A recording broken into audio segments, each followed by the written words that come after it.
Hey there, welcome to the golden age of DC Comics, 365 days. I'm going through this book of 365 days of the golden age of DC Comics. Each page has the date, a little bit of information, and a picture of a cover or some interior art of a long ago published comic book, funny book, off the spindle rack or off the newsstand. It's a great little window into the past, into our American culture, and into the history of these beloved comic books and superheroes that we appreciate so much today. So today is January 3rd, so let's get to it.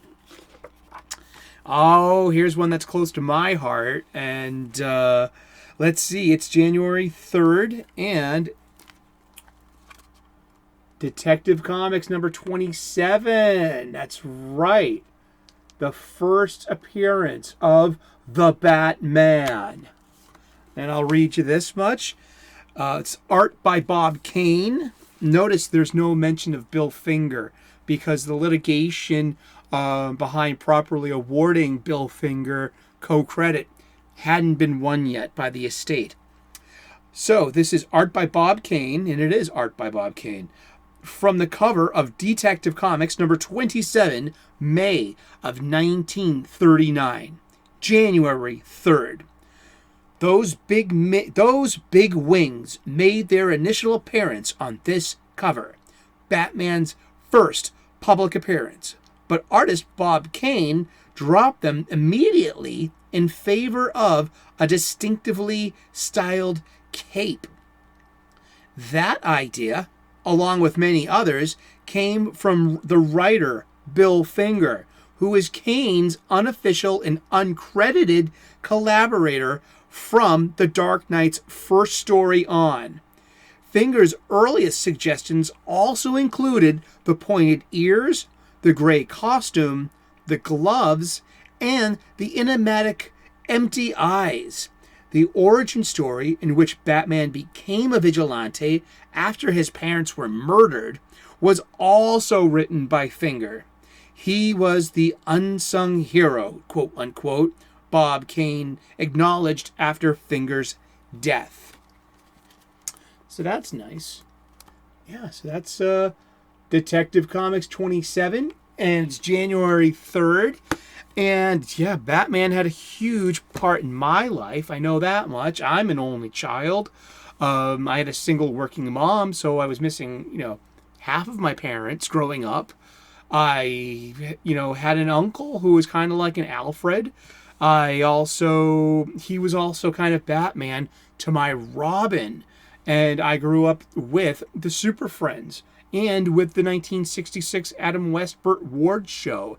And with all of these old comic books that came before me. So I grew up steeped in Batman, literally a foot away from the television as a small child growing up in the mid-70s. I mean, Batman was always on, especially on Saturday and Sunday. And, Batman to me is kind of like a patron saint of thinking and of preparation. I mean, I'm a professional chef. I'm a lot like Batman. I wear funny clothes. I carry sharp things. I do dangerous things around maybe questionably dangerous people, and all to serve the public good. And I also work with a lot of young people who I inspire, and I'm also inspired by. So I'm continually being Batman to my Robins and my Batgirls, and my Signals and my Huntresses, and and my Spoilers and my Orphans. It is that I am blessed to be Batman in a way. I've kind of outgrown Batman, but also, as you'll see, I still have my Lego Gotham skyline up there, huh? That's pretty cool. That's an old Batman belt buckle I used to wear to work. That's simulating the bat signal. And but Batman will always be a huge part of who I am. Thank you so much for tuning in today. I'm going to promise you that we're going to talk about comic books every day for the rest of the year. We're doing the Golden Age of DC Comic Books 365. And today is January 3rd. Thank you so much for tuning in. Give me a thumbs up if you like this kind of content. Give me a thumbs down if you didn't. Leave a comment in the comment section. And please, I would love to earn your subscription. I would want to be part of your daily YouTube day. And I'm promise you that I'm making really positive superhero comic book content just like this, and you can see that for the rest of the year. Thank you so much for tuning in. God bless you and good luck.